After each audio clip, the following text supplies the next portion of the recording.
नमस्कार, ये है किस्सा कहानी और मैं मंजीत ठाकुर आपको सुना रहा हूं जासूसी कहानी, जिसे लिखा है कर्नल रंजीत ने। इस उपन्यास का नाम है भयंकर मूर्ति। और अब तक आपने सुना कि इंटरनेशनल म्यूजियम के एक मालिक का, दीवान सुरेंद्र नाथ, जिनका नाम है, उनका कत्ल हो जाता है और उस कत्ल की तफ्तीश करने के लिए मेजर बलवंत और सोनिया दिल्ली आए हुए हैं। सुनिए इसका अगला एपिसोड, जिसका शीर्षक है मृतक का भतीजा, यानी मकतूल का भतीजा। मेजर बलवंत और इंस्पेक्टर धर्मवीर ने राकेश के कमरे में प्रवेश किया तो राजेश ने नाक भौं चढ़ाई। उसकी आंखें अंगारों की तरह दहक रही थी। आखिर आप मुझसे क्या पूछना चाहते हैं?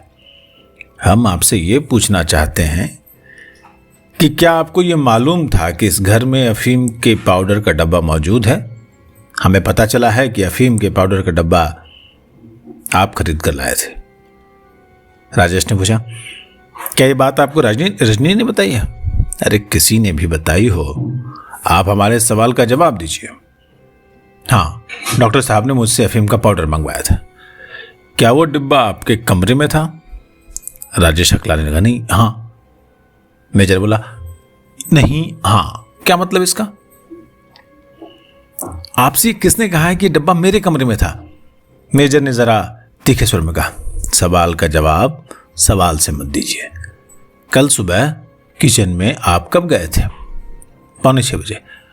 जब रजनी और आप किचन से निकलकर जा रहे थे तो क्या फिर किचन में वापस लौट कर आए थे? राजेश ने कहा, नहीं, मुझे याद नहीं है। अब मेजर ने कहा, सुनिए, अब मैं आपसे एक बहुत ही सीधा सवाल पूछने वाला हूं। राजेश चुप रहा तो मेजर ने पूछा, क्या आपको रजनी से प्रेम है? राजेश भौचक्का रह गया, वो चुप रहा। अच्छा छोड़िए, इस सवाल का जवाब देने की जरूरत नहीं है। हमें पता चला है कि दीवान साहब अपनी वसीयत के अनुसार आपको काफी जायदाद सौंप गए हैं। आप इस बात का जवाब दीजिए कि अगर डॉक्टर बैनर्जी आपसे कहें तो क्या आप कश्मीर में खुदाई के लिए उनकी मुहिम में पैसा लगाने के लिए तैयार हो जाएंगे? राजेश ने कहा, अगर डॉक्टर साहब न भी कहें तो भी मैं इस मुहिम में अपनी सारी पूंजी लगा दूंगा, लेकिन इसके लिए मुझे रजनी की मंजूरी लेनी होगी। क्यों? आपके ख्याल में रजनी मंजूरी नहीं देगी? नहीं, ऐसी कोई आशंका नहीं है, लेकिन मैं जानता हूं कि वो डॉक्टर साहब की किसी भी इच्छा को टाल नहीं सकती। वो एक पतिव्रता पत्नी जो है। जी हाँ। अच्छा छोड़िए, सिद्दीकू के बारे में आपकी क्या राय है? राजेश ने कहा, सिद्दीकू वो एक भला आदमी है। तो क्या सिद्दीकू डॉक्टर साहब से रजनी की शादी पर नाखुश है? मेजर ने पूछा। राजेश ने कहा, हाँ, उसे इस शादी को लेकर के थोड़ी नाराजगी तो थी। अब मेजर ने कहा, अगर ये बात है तो सिद्दीकू साहब डॉक्टर को हत्यारा सिद्ध करने के लिए पूरा जोर लगा सकते हैं। प्रतिशोध की जेबी जुम्बी की मूर्ति और मेराम्बू जाति के सरदार बोरगेबो की मुहर का टाइपिन इस बात का इशारा करते हैं कि कत्ल उस आदमी ने की है जो अंधविश्वासों पर यकीन रखता था और मनुष्य की इन भावनाओं को उभार कर यह भ्रम पैदा करना चाहता था कि दीवान का जो कत्ल है वो देवी जुम्बी ने की थी। फिर वो ये भी चाहता था कि इसकी जो अभियोग है वो डॉक्टर साहब पर लगाया जाए। नहीं, ऐसा कभी नहीं हो सकता। सिद्दीकू दीवान साहब को भगवान के बाद दूसरा दर्जा देता था, और मैं पहले भी कह चुका हूं कि सिद्दीकू एक वफादार कुत्ते से ज्यादा वफादार है। अच्छी बात है। आप ये बताइए कि कल डॉक्टर साहब के कहने पर बाहर जाने से पहले आप म्यूजियम में गए थे? हाँ, मैं नाश्ते से पहले अक्सर वहां जाता हूं, ये मेरी आदत है। मुझे इस म्यूजियम का संरक्षक समझा जाता है। मैं सुबह सवेरे ये देखने जाता हूं कि हर मूर्ति अपनी जगह पर ठीक रखी है या नहीं। तो कल सुबह आप कितने बजे म्यूजियम में गए थे? 7:15 बजे। मैं 8:45 बजे बाहर चला गया था। क्या आपको किसी ने इस म्यूजियम में दाखिल होते देखा था? किसी ने नहीं। मेजर ने फिर पूछा, क्या बाहर जाने से पहले आपको मालूम था कि आपके चाचा म्यूजियम में मौजूद हैं? नहीं, वे अपने कमरे से बाहर नहीं आए थे। वे अपने कमरे से निकले भी थे तो मैं देख नहीं पाया था।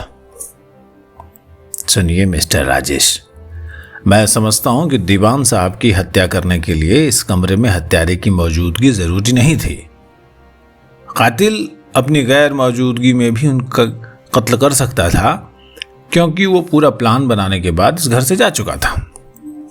राजेश ने घृणा से नाक सिकोड़ते हुए कहा, तो आप समझते हैं कि मैंने अपने चाचा की हत्या करने की साजिश की? और ये कहकर वो मुट्ठियां भींचकर मेजर की ओर बढ़ा। उसके इस अंदाज से साफ था कि वो हमला करने के लिए बिल्कुल तैयार हो चुका था। राजेश ने नजदीक आकर जोर से अपना बाजू लहराया और मेजर के मुंह पर मुक्का मारने की कोशिश की, लेकिन मेजर तेजी से पहले ही झुक चुका था और राजेश की पीठ की ओर पहुंचकर उसका बायां बाजू अपने बाएं बाजू में लपेटकर दाहिने बाजू से उसकी गर्दन दबोच चुका था। पीड़ा से राजेश के होंठ खुल गए और उसके नैन नक्श खिंच गए थे। इंस्पेक्टर धर्मवीर आश्चर्य से यह सारा दृश्य देख रहा था। वो मेजर की फुर्ती की दाद दे रहा था। तो राजेश एक तगड़ा नवयुवक था, लेकिन मेजर ने पलक झपकते ही उसे जिस तरह अपनी पकड़ में लेकर बेबस कर दिया था, उससे मेजर के दांव पेच की श्रेष्ठता का प्रमाण मिलता था। मेजर ने राजेश को सोफे पर गिरा दिया और उसके सामने बैठते हुए बोला, सुनिए मिस्टर राजेश, अगर आप आराम से हमारे सवालों के जवाब नहीं देंगे तो आपको और मिसेज रजनी को दीवान सुरेंद्र नाथ की हत्या के अभियोग में गिरफ्तार कर लिया जाएगा। आप पर दूसरा अभियोग ये लगाया जाएगा कि आपने हत्या के बाद एक निर्दोष व्यक्ति को हत्यारा सिद्ध करने की कोशिश की और इस तरह उसे भी अपने रास्ते से हटाने की साजिश की। राजेश बौखलाकर बुरी तरह हाँफ रहा था। रजनी, राजेश ने परेशान स्वर में कहा, रजनी का कोई दोष नहीं। अगर आप उस पर शक करते हैं तो मैं हत्या का अपराध स्वीकार करता हूं। ऐसी बहादुरी दिखाने की जरूरत नहीं मिस्टर राजेश, मेजर बोला। कल सुबह जब आप म्यूजियम में गए थे तो वहां आप क्या कुछ करते रहे थे? राजेश थोड़ी देर के लिए चुप रहा, फिर बोला, मैंने वहां जाकर एक चिट्ठी लिखी थी। किसको लिखी थी ये मैं नहीं बताना चाहता। आपने वो खत किस भाषा में लिखा था? ये आप सवाल मुझसे क्यों पूछ रहे हैं? मैं अंग्रेजी, लैटिन, रोमन, संस्कृत और सुहाली में चिट्ठियां लिख सकता हूं। मुझे मालूम है कि आप बहुत सी भाषाएं जानते हैं। पुरातत्व विशेषज्ञ को कई भाषाओं पर अधिकार होना ही चाहिए, और मेरा ख्याल है कि आपने अफ्रीका की सुहाली भाषा में चिट्ठी लिखी थी। ओह मेरे भगवान, राजेश के मुंह से निकला। फिर तुरंत ही उसने संभलते हुए कहा, आप ये कैसे कह सकते हैं कि मैंने सुहाली भाषा में चिट्ठी लिखी थी? ये अनुमान लगाना बिल्कुल कठिन नहीं है मिस्टर राजेश। आपने रजनी के नाम चिट्ठी लिखी थी और मिसेज रजनी भी सुहाली भाषा अच्छी तरह जानती हैं। राजेश ने कहा। अब मेजर ने कहा, मैं समझता हूं कि अब आपके झूठ बोलने का कोई फायदा नहीं है। आपका अनुमान ठीक है। राजेश ने लंबी सांस भरते हुए कहा, मैंने रजनी को चिट्ठी लिखी थी और सुहाली भाषा में लिखी थी। मेजर ने फिर पूछा, क्या मैं पूछ सकता हूं कि आपने उस चिट्ठी में क्या लिखा था? राजेश ने कहा, मैं आपसे कुछ नहीं छिपाऊंगा। छोटा सा खत था और मैंने लिखा था कि एक जिंदगी हमारे रास्ते में बाधा डाले हुए है, ये हमारी प्रसन्नता में रुकावट बनी हुई है, ये रुकावट दूर होनी चाहिए। 3 पंक्तियों की चिट्ठी थी। मेजर ने कहा, इससे तो प्रकट होता है कि आप कोई खतरनाक कदम उठाना चाहते थे। बहुत मूर्खतापूर्ण चिट्ठी थी, भावनाओं में बहकर लिख दी थी मैंने। वो चिट्ठी मैंने रजनी को नहीं दी थी। तो वो चिट्ठी अब कहाँ है? म्यूजियम की मेज की दराज में। मैं उस पर फिर से विचार करना चाहता था, उसके बाद रजनी को देना चाहता था। मेजर ने कहा, क्या आप वो चिट्ठी लाकर मुझे दिखा सकते हैं? राजेश उठकर तेजी से बाहर चला गया और कुछ पलों बाद ही वापस लौट आया। उसके चेहरे का रंग उड़ा हुआ था। उसने कहा, वो चिट्ठी मेज की दराज में नहीं है। मेजर तिलमिला और कसमसा रहा था। आपने वो चिट्ठी कैसे कागज पर लिखी थी? राजेश ने कहा, वो हरे रंग का पैड का कागज था। आपने वो चिट्ठी कलम से लिखी थी या पेंसिल से? कलम से। ओह, बस इतना काफी है। अब आप आराम कर सकते हैं, मेजर ने कहा। अब मेजर और इंस्पेक्टर कमरे से बाहर निकल आए। म्यूजियम में आकर मेजर अपनी पीठ के पीछे दोनों हाथ बांधकर गहरी सोच में डूब गया। फिर उसने इंस्पेक्टर से कहा, इंस्पेक्टर साहब, राजेश के कमरे पर कड़ी निगरानी रखनी चाहिए।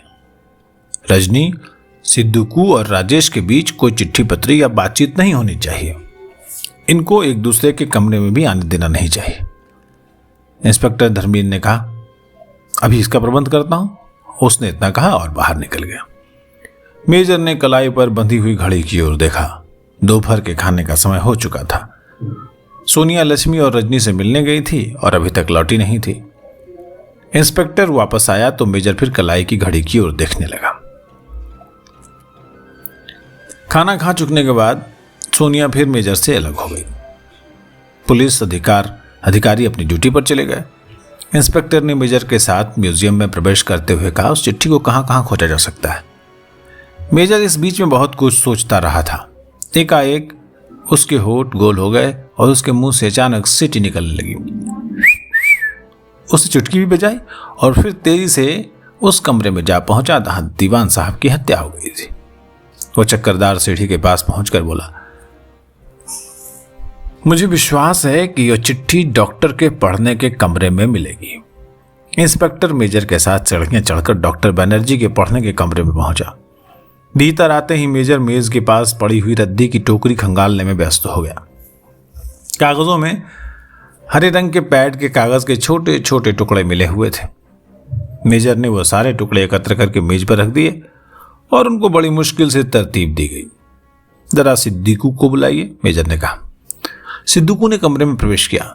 सिद्दूकू, ये स्वाहिली भाषा में लिखा हुआ पत्र है, इसे जरा पढ़कर सुनाना, मेजर ने कहा। सिद्दूकू धीरे धीरे कदम बढ़ाते हुए मेज के नजदीक पहुंचा। वो उस कागज को देर तक देखता रहा। उसके बाद उसने वो कागज की तरतीब ठीक की और पढ़ना शुरू किया। वो बड़ी ही विचित्र भाषा बोल रहा था।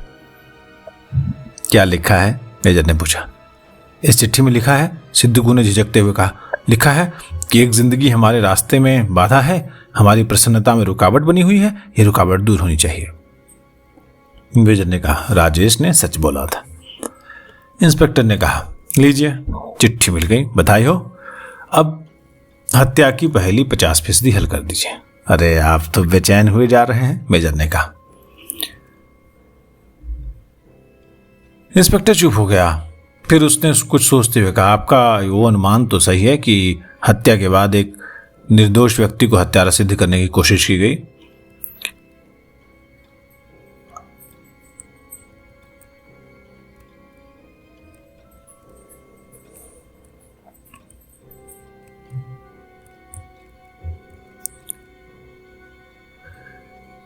फिर इंस्पेक्टर ने कहा, आपका क्या लगता है कि हत्यारे ने चिट्ठी उठाई और फाड़कर डॉक्टर साहब की रद्दी की टोकरी में फेंक दी? बिल्कुल यही ख्याल है, मेजर ने उत्तर दिया। मैं इससे सहमत नहीं हूं कि हत्यारे ने यह पत्र पढ़कर फेंका है।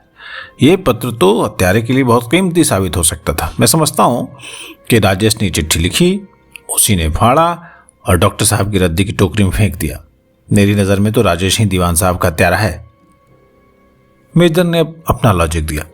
अगर उसने दीवान साहब की हत्या की होती तो वो कभी ये स्वीकार नहीं करता कि उसने ये चिट्ठी लिखी है। एक बात और भी है कि अगर राजेश हत्यारा होता तो उसने इस चिट्ठी को पूरी तरह नष्ट कर दिया होता। अगर ऐसी बात है तो आपको ये भरोसा कैसे हुआ कि ये चिट्ठी डॉक्टर साहब के कमरे में मिलेगी? ये मेरा केवल अनुमान है। मैं समझता हूं कि हत्यारे ने यह चिट्ठी फाड़कर डॉक्टर साहब के रद्दी की टोकरी में इसलिए फेंका कि डॉक्टर साहब को ही हत्यारा सिद्ध किया जा सके। हत्यारे को मालूम था कि राजेश कभी ये नहीं मानेगा कि उसने ऐसी कोई चिट्ठी लिखी थी, इसलिए जब ये चिट्ठी डॉक्टर साहब की रद्दी की टोकरी में मिलेगा तो ये समझा जाएगा कि पत्र डॉक्टर साहब ने लिखा था। अब हमें बहुत जल्द हरकत में आ जाना चाहिए, वरना एक और दुर्घटना हो सकती है। इंस्पेक्टर हैरान रह गया। क्या मतलब? अरे हत्यारा डॉक्टर साहब को हत्यारा सिद्ध करने के लिए काफी जोर लगा चुका है, लेकिन हमने अभी तक हत्यारे की इच्छा के मुताबिक डॉक्टर साहब को गिरफ्तार नहीं किया। कातिल इससे बहुत निराश हुआ होगा। उसे अपना बना बनाया खेल बिगड़ता नजर आ रहा है। अब वो डॉक्टर साहब की शंका के अनुसार उन पर हमला कर सकता है। मेजर बातें करने के साथ साथ गोंददानी लेकर राजेश के पत्र के टुकड़े भी जोड़ता रहा। जब वो दूसरे कागज पर पत्र के टुकड़े जोड़ चुका तो उसने वो पत्र तह करके अपनी जेब में रख लिया। इतने में डॉक्टर बनर्जी अपने सोने के कमरे का दरवाजा खोलकर अपने पढ़ने के कमरे में आ गया। उसका रंग सफेद पड़ चुका था और उसकी आंखों से वहशत टपक रही थी। उसने एक थके व्यक्ति की तरह गर्दन हिलाकर कमरे में नजर दौड़ाई और फिर कुर्सी पर बैठते हुए क्षीण स्वर में बोला, मैं सोने की कोशिश करता रहा हूं लेकिन नींद नहीं आ रही। फिर उसने मेजर की ओर देखते हुए कहा, मैंने आपकी बातें सुन ली है। अब हत्यारा निराश होकर मुझ पर हमला करेगा। मेरा दिल बैठा जा रहा है। मैं इस घर में पल भर के लिए भी नहीं रह सकता। मुझके जो इसकी दीवारों तक से डर लग रहा है। काश आपने मुझे मोम बजाने दिया होता। यह सोचकर मेरी जान निकली जा रही है कि आज की रात इस घर में कैसे कटेगी। आपको कोई चिट्ठी मिली है। सिद्दूकू ने उस पत्र की जो इबारत पढ़कर सुनाई है उससे प्रत्यक्ष साबित हो रहा कि कोई मेरी जान का दुश्मन हो रहा है। मेरे होश हुआस उड़ गए हैं ये जानकर कि वो चिट्ठी राजेश ने लिखी है। निंदे साहब, मैं बहुत डर गया हूं। अरे घबराइए नहीं, डरने की कोई बात नहीं है। हम आपकी पूरी तरह रक्षा करेंगे। फिर मेजर ने कुछ सोचते हुए कहा, आपको मालूम है कल सुबह 6 बजे आपको कॉफी का जो प्याला दिया गया था उसमें अफीम का पाउडर मिला हुआ था। कॉफी के प्याले में अफीम का पाउडर? आश्चर्य से डॉक्टर बोला, नहीं, मुझे ये मालूम नहीं था। ओ, अब मैं समझा मैं कल इतनी देर तक क्यों सोया रहा और कल से मुझे इतनी प्यास क्यों लग रही है। किसी ने मुझे अफीम देकर मारने की कोशिश की थी। अब भी आप मुझे इस घर में रहने के लिए कहेंगे? हम तो आपसे यही कहेंगे कि आप इसी घर में रहिए और इसी तरह हत्यारे को ढूंढने में हमारी मदद कीजिए। मैं आपकी हेल्प करने के लिए तैयार हूं, डॉक्टर साहब ने कहा। शुक्रिया, मेजर ने कहा। क्या आपकी पत्नी सुवाहिली भाषा अच्छी तरह जानती है? जी हाँ, बहुत अच्छी तरह। आप भी सुवाहिली भाषा जानते हैं? जी हाँ, और राजेश भी। मैंने ही उसे ये भाषा सिखाई है। डॉक्टर साहब, इस घर में कौन ऐसा व्यक्ति हो सकता है जो आपको दीवान साहब की हत्या का अपराधी ठहराकर आपको अपने रास्ते से हटाना चाहता हो? मेजर साहब, मुझे तो अब इस घर के हर आदमी से डर लग रहा है। कृपया करके मुझे गिरफ्तार कर लीजिए। इस तरह मैं सुरक्षित तो रहूंगा। डॉक्टर साहब, आप भूल रहे हैं, गिरफ्तार अपराधियों को किया जाता है, निर्दोष लोगों को नहीं। आप बहुत थके हुए दिखाई दे रहे हैं। जाकर आराम करिए। कल सुबह तक अपने कमरे में रहिए। हम पहरे और निगरानी की कोशिश कर रहे हैं। डॉक्टर ने कुर्सी पर से उठते हुए पूछा, क्या आपको कातिल का अभी तक कोई सुराग नहीं मिला? कुछ तो पता चल गया है, लेकिन अभी हमारे पास सबूत कम है, इसलिए उसे गिरफ्तार नहीं किया जा सकता। थोड़ा सा इंतजार करना होगा। डॉक्टर सोने के कमरे के दरवाजे तक जाते हुए लड़खड़ा गया। मेजर उसे सहारा देने के लिए लपका। वो डॉक्टर को सोने के कमरे में ले गया। जब वो मुड़ा तो उसकी नजर एक अलमारी पर रखे हुए तीर कमान पर पड़ी। मेजर ने उसे उठा लिया। वो प्राचीन ढंग का धनुष था और काफी वजनी था। ये तीर कमान तो काफी मजबूत है, मेजर ने कहा। डॉक्टर ने उत्तर दिया, इसे अफ्रीका के जंगली लोग शिकार के लिए इस्तेमाल करते हैं। आपके पास कहां से आया? मेरा नहीं है, मेरी पत्नी का है। आपकी पत्नी का? हाँ, उसके पिता प्रोफेसर मोरावियो इसे अफ्रीका से लाए थे। ओ, ये कहकर मेजर ने तीर कमान दोबारा अलमारी पर रख दिया और कमरे से बाहर निकलते हुए बोला, आज रात को अपने कमरे का दरवाजा और खिड़कियां दोनों बंद करके सोइएगा। मेजर पढ़ने के कमरे में आया तो इंस्पेक्टर ने कहा, डॉक्टर के बयान से तो मुझे भी लगा है कि इस घर में कदम कदम पर खतरा रेंग रहा है। आज हमें पहरे का और भी कड़ा प्रबंध करना होगा। हाँ, नीचे चलिए, राजेश से एक मुलाकात बहुत जरूरी है। राजेश अपने कमरे में था। उसके कमरे के बाहर एक पुलिस कांस्टेबल खड़ा था। वो बहुत तिलमिला रहा था। उसको ये नजरबंदी बिल्कुल पसंद नहीं थी। मेजर ने मुस्कुराते हुए कहा, आपको 1-2 दिन ये कष्ट उठाना पड़ेगा। मैं जानता हूं जुदाई की घड़ियां कितनी जानलेवा होती हैं। राजेश मेजर की इस बात का मतलब समझ गया था। उसने उदास होकर पूछा, 1-2 दिन के लिए मुझ पर कड़ा पहरा लगा रहेगा? नहीं, केवल आज की रात। आज की रात आपको बहुत चौकस रहना होगा, बहुत चौकन्ना। मेजर ने कहा, क्यों? मुझे ऐसा लगता है कि आज कोई न कोई घटना होगी, नई घटना। हम सभी को यह हिदायत कर रहे हैं कि वो चौकन्ने रहें। बस आपसे इतना ही काम था। मेजर मुड़ा और दरवाजे के पास पहुंचकर बोला, और हाँ मिस्टर राजेश, एक बात याद आ गई। कामिनी के साथ तो आप काफी समय तक रह चुके हैं। कामिनी के बारे में आपकी क्या राय है? मेरे सामने उसका नाम मत लीजिए, बड़ी गुस्ताख लड़की थी। उसने मेरे चाचा का जीना हराम कर दिया था। मैं उसका नाम भी सुनने के लिए तैयार नहीं हूं। राजेश के स्वर में नफरत थी। दोनों राजेश के कमरे से बाहर निकले तो उन्होंने सोनिया को ऊपर से नीचे आते हुए देखा। शाम के साए फैलने लगे थे। सोनिया मुस्कुरा रही थी। उसकी मुस्कुराहट उसकी जीत का प्रतीक थी। मेजर का दिल भी उसकी छाती में बल्लियों उछलने लगा। अब रात में क्या होना है? राजेश के साथ जिसको हिदायत दी गई है, डॉक्टर साहब के साथ उनको भी मेजर ने हिदायत दी है। सोनिया कौन से राज लेकर के आई है? वो क्यों मुस्कुरा रही है? सुनिए अगले एपिसोड में कर्नल रंजीत का उपन्यास भयंकर मूर्ति। आवाज मंजीत ठाकुर की है। चैनल किस्सा कहानी है। पसंद आए तो चैनल को सब्सक्राइब करिए, सुनिए, अपने दोस्तों को भेजिए, कमेंट करके बताइए कहानी कैसी लगी। नमस्कार।